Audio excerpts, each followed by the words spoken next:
right, everybody, listen up. If your contracts are not airtight, your deals are already at risk. Right now, today, wholesalers are getting burned, locked out of assignments, losing equity, even getting sued. Not because they can't find deals, but because their paperwork is absolute garbage. And that standard contract, it's not protecting you. Today, I have Keith Gillespie. He's an active investor and coach who has seen it all and cleaned up messes that could have been avoided with as much as one clause. So today, we are breaking down what every investor needs in their contracts and when to pull the trigger on tools like memorandums.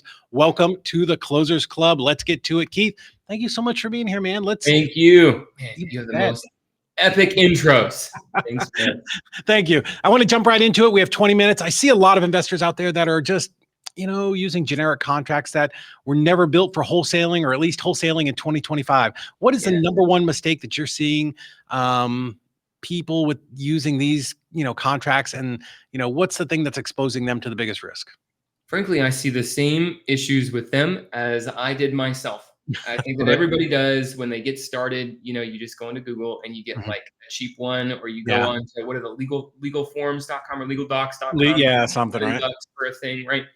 And the generic, it doesn't protect you. I have a really good attorney who goes over all of the paperwork in my company, and he has this thing that he's drilling into me right now as we're doing like a compliance audit. He says, if there's confusion, then there's a case. If there's confusion, if there's any I don't really know if this can be interpreted this way, if this can be, what do you mean by this? Like, is there a definition for this? So on and so forth. And so I think that the biggest issue with a generic contract is it's just not clear on what the deal is. And it's not set up. Let's just talk about the most basic of the most basic. Let's talk about price. If you're getting into any of these creative finance deals, whether it's I'm not talking about a cash deal. I'm talking about we're taking this subject to its underlying mortgage, or it's owner finance, meaning we're having, down payment with monthly payments afterwards, or it's both. It's a hybrid of I'm taking it subject to and I'm doing owner financing on $150,000 of equity. So here's my EMD. Here's what's down due at closing. Here's what the monthly payments are. I'm taking over the mortgage. That needs to be very clearly outlined. And if you look at the vast majority of these deals, that's not clearly articulated. Maybe there's just blank empty lines for somebody to fill out. But frankly, if you're new, you don't know how to properly describe that on 3 lines. No, dude, there were so many times when I would get a contract in the very early days and I would be like, am I the signor, the purchaser, the leaser, the leasee? I don't even know who I am. I would have to read it and try to fill in the blanks and figure it out. And I think you're right. There are these contracts floating around out there that are just so generic. You can do every single thing with one tool. And you're right. There are a lot of these lines that are left blank. So people don't know. They don't know which lines they should be filling out, which they should be writing NA, or which they should be putting a 0 on. And you're absolutely right. Confusion will lead you to having problems. Yep. I want there to be absolute clarity in the contract. And that means that most of the time, I've seen a lot of contracts. People will bring me contracts whenever I'm a buyer, right? And somebody's assigning me the contract. Before I say anything, before I put a deposit, let me see the contract. Because if you're assigning this means that all of those, not just the rights, but the responsibilities as well. What am I on the hook for? Right. What does this contract say? And people will give me literal 1 page. Sometimes the better ones that I see are 2 page. Mine's 4, so it's not this exuberant thing. We have a friend, if I say Matt V, I think you know who I'm talking about. Yeah. Big contract, right? That thing is airtight. It is bulletproof. It has everything. I think that's a little bit too long. I personally, I won't use that. Mine's 4 pages long, and it goes over everything. And I think that that's really important, that you have maybe not everything, but the things that are going to pop up most of the time, right? Yeah, I agree with you. I do think that if it gets too long, it just gets confusing. I know for me, when I'm buying a house and using a realtor, I'll be like, oh God, can you just look through this and tell me if there's anything I need to be watching out for? Because it gets to be so much, and where one check mark can swing a deal $10,000 either way. So yeah, one thing I like to tell people is, hey, my contract, it's so simple a third grader can understand it. Yes. Right. Like I want it to be very straightforward, normal language. I'm not trying to show No. anybody how smart I am. I'm not Yeah. using fancy terms like you're selling, I'm buying. Yep. Here's where we're going to close. Here's when we're going to close. Here's who's Exactly. paying the closing costs. Simple stuff like that. We even have a cheat sheet for it. So ours is written with no legalese. I mean, don't get me wrong, it doesn't look like a fifth grader wrote it, but Yeah. it's easy to understand with Hmm. to understand language. But in addition to that, we actually have a purchase and sales agreement cheat sheet that we give to our acquisition managers. Yeah. And as they're putting the property under contract, we actually walk the seller through paragraph by paragraph, Hmm. explaining everything to them in layman's terms. Yeah. Gives them an opportunity to ask their questions, and Hmm. also gives them an opportunity for us to overcome their objections, right? Right. Paragraph by, are you good with this paragraph? Yes, I am. Next one. Any questions? Nope. Good with this one. And we just walk them through. And now at the end of the day, hey, you've agreed to everything. It's all in writing. It's not just verbal. Now we're here to sign it. But then if they don't sign it, now we can overcome their objections Yeah. while we're right there on the phone with them, which I Nice. really like that Have you opportunity. ever thought of recording those calls? Oh, they're all recorded.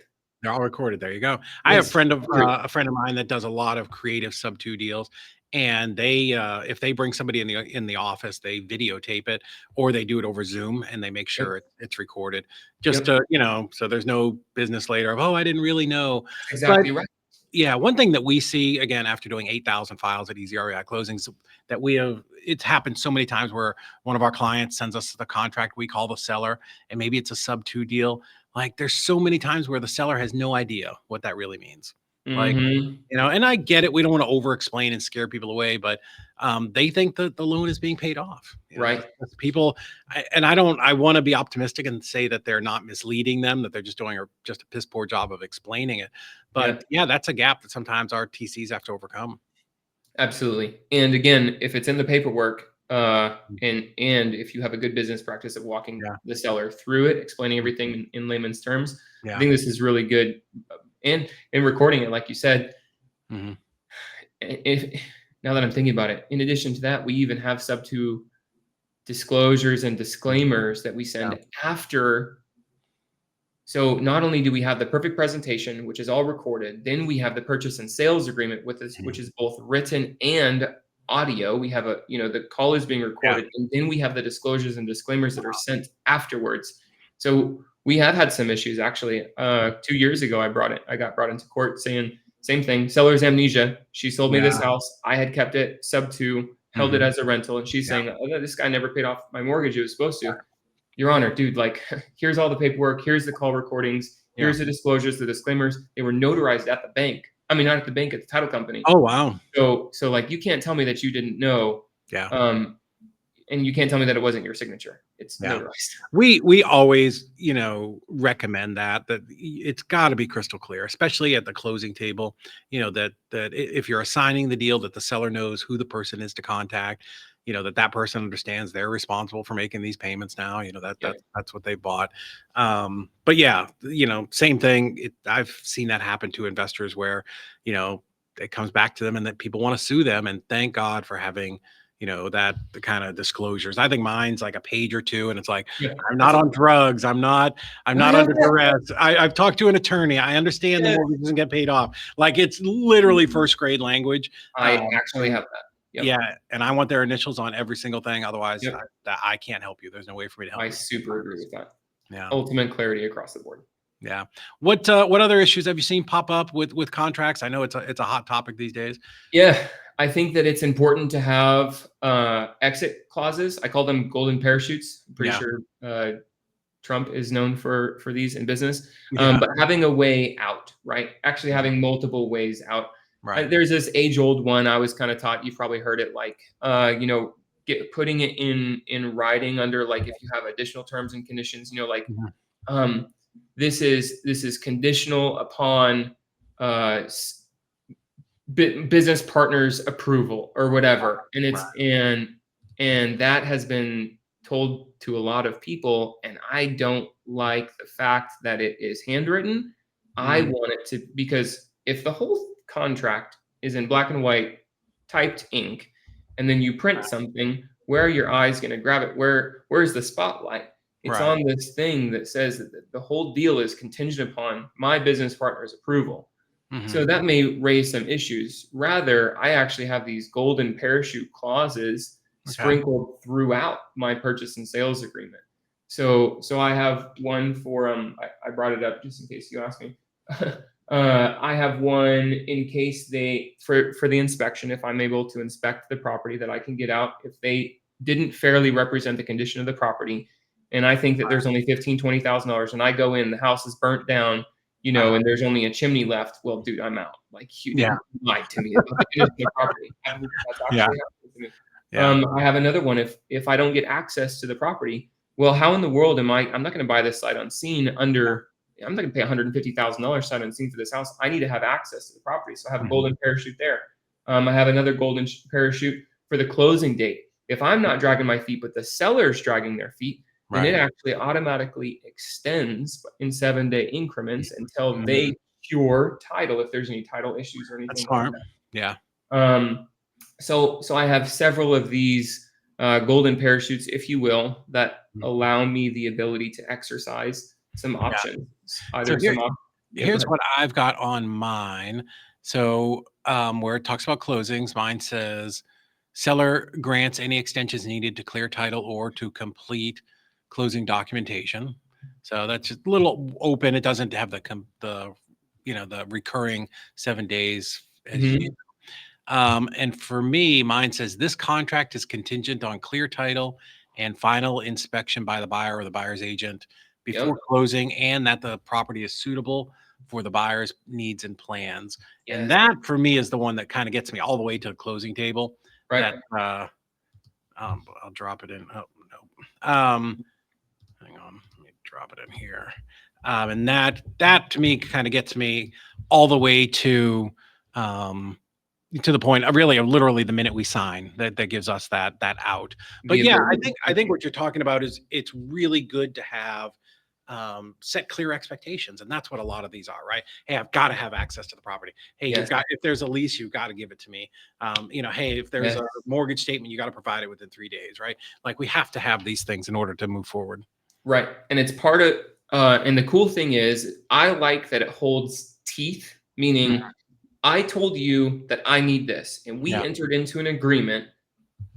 You know that I have to do X, Y, and Z for due diligence. Again, this is on a recorded call, and we always send a brief. Love that. It's just three action steps. As soon as the purchase and sales agreement is signed, we always send an email afterwards. So these are your next steps. I need pictures. I need access, things like this, right? So here's what we need to do. This is what I need the seller to do. And if they don't comply, I like that the contract gives us teeth of like, dude, do you want to close on this? Because if not, I'm not going to close. We're just going to keep on pushing this thing out until you get me access to the house, until you, whatever the issue is, whether it's a title issue or access, turning on utilities, all of these things hold us back and delay. And what do you find is the thing that like holds it up the most? I know title issues are very common. That's what we deal with every single day. But what are the other things? Is it just seller's remorse? Is it they got an offer from somebody else? They changed their mind? What things are you running up against? I don't deal much with seller's remorse, people changing their mind. I don't deal with that too often. The things that I deal with often are there's no utilities on, the house has been vacant for 4 years or whatever. And so I tell them, home inspector is going out on the 15th. I need you to have the utilities turned on by the 14th. And they drag their feet. They don't get around to it. The inspector goes out, hey, Keith, the utilities are off. This upsets me because I just spent $500 on a home inspection. He can only inspect X, Y, and Z, and he has to leave the rest of it out. And I'm not going to buy the house if I don't know that we're not going to flip on the breakers and cause an electrical fire at the panel. Same thing with water. I've had some nightmares with both fire and water coming from electric, and Really? And I'm unwilling to close unless those systems are tested. Even if we don't, it's called pressure testing the lines, right? Even if we don't turn the water on and we can just pressure test, hey, fine, I understand. But you need to communicate that with me so that we can inspect it, because that's an atypical part of the home inspection, right? Or normal home inspector, now he has to bring some equipment out. Yeah. So that's probably the biggest thing. Next would be access. The home inspector goes out, and we always just use the pictures from the home inspector. Yeah. right? So obviously I'd love to get pictures from the seller, but if not, then we get them from the home inspector. Usually Yeah. provide 150, 200 photos. They go out there and there's nobody at the house. Nobody's answering the door. There's not a lockbox, anything like this. And those Yeah. things frustrate me as well. If we've set clear expectations that, hey, in 2 days, we're going to have a home inspector out there. We need to get access to the property. He's going to be there between 8 and 12. Can you Yeah. make that happen? Yes. And then he goes and nobody is there. Those are some issues that we've been running into. And these are properties that you're buying for yourself, for your own portfolio, right? So That's maybe correct. if you're wholesaling, might not be Maybe you don't quite need a home inspector, right. but somebody's gonna, the buyer's gonna want to walk the property. There's Yeah. still gonna need access. They're still gonna need to Mhm. walk it and make sure that it's suitable for the price that you're selling it. Yeah. One of the things that we implemented in our wholesaling business was to kind of along these same lines was after, the acquisitions person got the contract signed, I had a little script for him and it was something like, um, hey, Mrs. Smith, Mr. Smith, whatever. Hey, thank you so much for going under contract. Hey, just so that we're all clear, our price is based off the information that you've told us here. So if there's anything that comes up when we come out to inspect the property, we'll have to come back and discuss the price. Does that make sense? Yep, And I'm waiting for them to say I yes. like I can put that kind of marker in the ground, and that. yeah, and that just gives me something where I can go back to and go, oh, hey, do you Remember how we remember? talked about that? Yeah, let me see if I can pull it up here, Mrs. Smith. Um, yeah, that we can come back to and say, here it is. Let me read it to you. Hey, Mrs. Smith, before we end the call, I want to make sure that we're all on the same page. We're agreeing to a purchase price for your property of whatever it is in its as-is condition, and we arrived at that amount based on the information you provided regarding the condition of the property. If there are any major differences when we visit the house, we'll of course have to revisit the price. I'm sure that makes sense, doesn't it? Yeah. Also, we're buying the property. We're going to cover all the standard closing costs like title insurance and closing fees. That does not include back taxes, liens, or cost to clear the title. Does that sound right? Yeah. Mm, And I say, great, I'll have our transaction coordinator reach out to you in the next day or two to gather any, additional information, docs, leases, anything that the title company is going to need to close out that transaction. And listen, our guarantee to you is that we will close this as fast as possible. Our deal, our mission is to, get you paid just as quickly as possible. yes, I And then love this. as we discussed, we'll need access to the property, usually, a minimum of 2 times, once right away to see the property, make sure make sure we're all agreeing to the same thing. And then once before closing to have our contractors do their Yes, assessments. We'll make every effort to get it knocked out quick. So that was just something that, I'm like, you can say it in your own words, but these are yep, the points that we yep. need to 100% make sure that they understand. I think that's again going back to the topic number one of like you can have a really, really good deal, but if it's not clear, Yeah, if there's confusion, there's a case. And then the second thing is you can have a really, really good deal, but it's only as good as the paperwork that backs it. that's right. That's right. So, So I think well, that's let's, I know we've only got a few minutes left and we want to definitely talk yeah. about this. Let's talk about memorandums. Yeah, cool. Hot So topic in real estate these days. so again, the deal is only as good as the paperwork that backs it. If you have an agreement and it's just ironclad, it's absolutely bulletproof, Yeah. and everything is super clear, how are you going to uphold Yeah. that agreement if they decide to go with another buyer, if they decide that they're not going to sell, if they decide that they're going to ghost you and then try to sell it to somebody else 5 months down the road? Right. And so we actually always get a memorandum signed with the purchase and sales agreement. It's Okay. actually notarized, and So then we hold on to that. you're sending out a notary with every contract. We send out or sometimes we send out a notary, sometimes we do an online notary. But the fact of the matter is, within 24 hours of every purchase and sales agreement, we have a memorandum notarized. Now, whether or not it gets filed is Yeah. going to be up to me. We just keep it in house. Gotcha. But the minute that seller gets a little squirrely, Mhm. we're gonna file it and make sure that our asset is protected, because at that point they can walk away and there's absolutely no legal repercussion. The Right. only legal repercussion that I have is if a memorandum has been filed on the Mhm. house. Yeah, and when you say squirrely, I'm going to tell you what it meant for me, and then if it's something different for you. For me, it was like all of a sudden the seller doesn't answer the phone, or or we were working, everything was fine until I sent some buyers over there to look at the property, right? So I would definitely, if it was like one old lady and she wasn't leaving the house when we were doing inspections, 100%, I would file it. Or all of a sudden a realtor gets involved, just Yeah. something Or something just weird starts happening. blatantly, Keith, I have another offer from another buyer. hold on a second. So in the second to last paragraph of our purchase and sales agreement, it says that I have the exclusive right to buy, and you're no longer going to list for sale or for rent. I am the only person who has the right to buy, and this is a legally binding contract. And then I actually have the same stuff. You are who you say you are. You're not under the influence of drugs or alcohol. Yeah. You have sound mind and sound judgment, so on and so forth. Yeah. All of that is in my second to last paragraph. And I tell them this is the most important paragraph of the purchase and sales agreement. Yeah. And so the minute that they violate one of those things and they try to go to another buyer, I'm immediately gonna file that with the county. And that's, I've had to have that conversation a couple of times. I'm like, the reason that we have to have contracts is because handshakes aren't good enough anymore, unfortunately. Yeah. And, I will always reposition it to be, hey, this is so that I am actually going to perform on this contract. That's right. So if I had somebody who got nervous about, signing the memo. Thank you.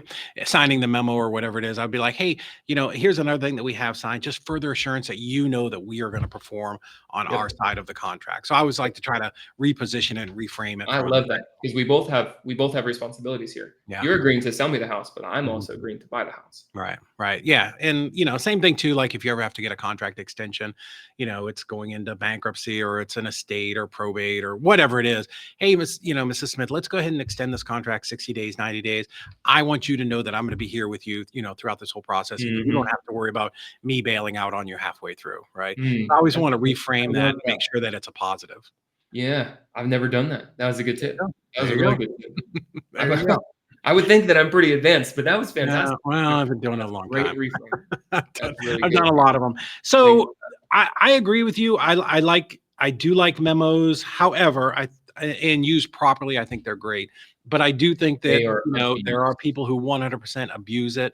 I've had to go to court and get a suit for quiet title done because I bought a property and the title company missed that the memo was on there. But there are just people who kind of squat on properties and just screw up the deeds by doing that, and I'm against that. Yeah, I don't know why there are people out there that teach that as a strategy, or they think it's cool. Like, I've got, one of our clients now that's dealing with it. It's, it's a deal where the woman's going to foreclosure and the other wholesaler just will not take this memo off. And they want more money than either the wholesaler or the homeowner is going to get. They're just trying to solve a problem. Dude, so it's I'm literally against a scam. Like there's been a couple times this year where somebody's tried to quit claim deed a house to me for like $1,000 or $2,500. And I'm like, heck yeah, dude. Yeah. $2,500 for this house. Then we look at it, and I'm like, it's not a big house. It's like a $60,000 house in the middle of the United States. But I'm like, for $2,500, like I have bought houses legitimately for that. And I've gotten a general warranty deed. Like everything is good. But they're trying to do a quit claim deed. And then I actually do my own title search, like in-house title search. They have no right to the property. Is it illegal for them to give me a quit claim deed? No, they're not warranting that they have equitable claim to the house. They're saying they're the full owner. Yeah, that's right. If I do have equitable claim, I'm quitting my claim to you. I'm giving it over to you. So it's not legally wrong what they're doing, but I think that it could be still construed as fraud, or definitely a scam. Like it's definitely wrong. There's definitely a lot of deed scams out there. Memphis is known for. There's a lot of it out there. That's where the last one was. Yeah, I think as investors, one thing that we always have to look at, especially if you're buying for yourself, is risk, right? Risk and reward. Yes. If I'm going to get a general warranty deed and I'm going to get title insurance and First American is going to guarantee this transaction, I feel very safe. I will pay, whatever the as-is value is, right? No problem, right? But as those deeds start to go down, right, so does my price. So if I'm going to a special warranty deed or, and there's a million different tax deeds, sheriff's deeds, pocket deeds, all the way down to a quick claim deed, right? The lower the level of deed, the more risk I'm taking on. And if the deed's going down, so is my price. But I have definitely bought tax deed properties for, $5,000 or $6,000 because my exit strategy is to just hold it forever and make it a rental. So it's fine. Right. But I do think this is a great conversation. People need to understand that, different deeds mean different things, and it gives you a different level of control and security over that property. Yep. It has nothing to do with our original topic of purchase and sales agreement, but it has everything to do with the level of the deal is only as good as the paperwork that backs it. Deeds, it's the same thing. Paperwork needs to be good. 100%. All right. Last question for you before we wrap it up. I know we went just a little bit long here. Yeah. If you could only include one clause, not all the clauses, just one in your wholesale contract to protect the deal, what would it be and why? That's a super good question. There's two of them. There's two of them that I really like. Got to pick one. It's Dude. like picking the favorite child. So I have a sneaky one, and then I have a blatant one. Okay. The sneaky one, it has a lot of teeth, and it says, if you back out of this, I'm coming after you. It's a buyers and sellers default clause. So it protects them, as just as you were saying, it protects them as much as it protects me. And it's a big one, but it says buyers and sellers default clause. However, theirs is shorter and mine is very big of I'm coming after you. But I think that like I told you, the second to last paragraph is probably my most important one.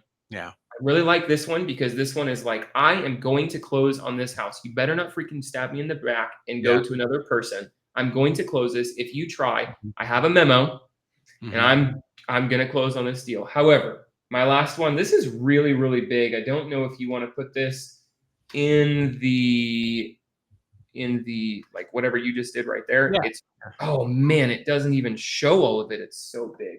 Yeah, that's a lot. Described in this agreement. Here's the second part, which is kind of the best. That second part says the seller further understands that they cannot change their mind or cancel the contract at some later date without being in default of this agreement, which then goes back to the seller's default clause. Nor can the seller continue to market to the property to any other buyer or tenant. So when I say like this is just so blatantly clear on exactly what we're agreeing upon. You're of sound mind, of able body. You're not under the influence of alcohol, drugs, or any mind-altering substance. You're not taking medication that would cloud the seller's judgment. I mean, like, dude, here right there. Oh, I got called into court one time. Seller is not under duress and has agreed to sell the property to the buyer freely and willingly. That's a big thing because she was arguing, well, I am under duress because I'm elderly and my kids are trying to put me in a home. Well, yeah, that's duress from them, not from me. That's exactly correct. Trying to help you. That's exactly correct, which is why we included it with the next. I think it's the next. It is the next sentence. Seller has agreed to sell the property to buyer only because it is in the seller's best interest. Considering all factors. Seller understands what it is signing and has all of its questions answered. Here's another one. Seller is therefore not confused about any of the provisions of this agreement. And I can go back and say, Your Honor, if I ever were to be called into court again, I can say, Your Honor, we literally walked the seller through paragraph by paragraph and explain everything in layman's terms. The full thing was recorded. Would you like to hear the recording? We can admit it to to you afterwards. Yeah, and sellers, they're pretty cool with this. They don't care, right? Dude, I have done this. This has now been in my agreement for man, that was back in like 2021. Yeah, it's been in my agreement for at least 3 years, if not 4 years. Hundreds of people, and nope, they don't have any issues. At the end of the day, people just want you to solve their problem. That's right. Help somebody, and they're fine with that. Right. That's what it comes down to. Yeah, this is 100% the trust economy. People, they want to trust that you are going to do the thing that you said you're going to do. Yeah. Nice. Well, Keith, thank you so much, my man. This was really good. I loved coming on, talking contracts. I could do that all day. I think it's fascinating. So many different ways to do it, but it's so important.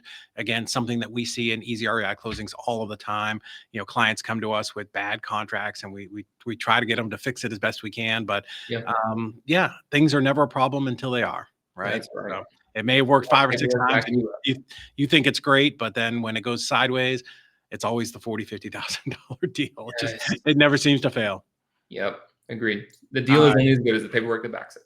Nice. Again, thank you so much. Guys, if you like this, make sure you like and subscribe. Share it with somebody who needs some help with their contracts. We dropped in the comments here a link where you can get Keith's contract. He's going to give it to you, I think, for free. You just click the link. Yep. So that is absolutely amazing. If we can help you with your transactions, make sure you reach out to us at ezREI Closings. Keith, thank you so much, man. Appreciate you being on the show. Appreciate it, man.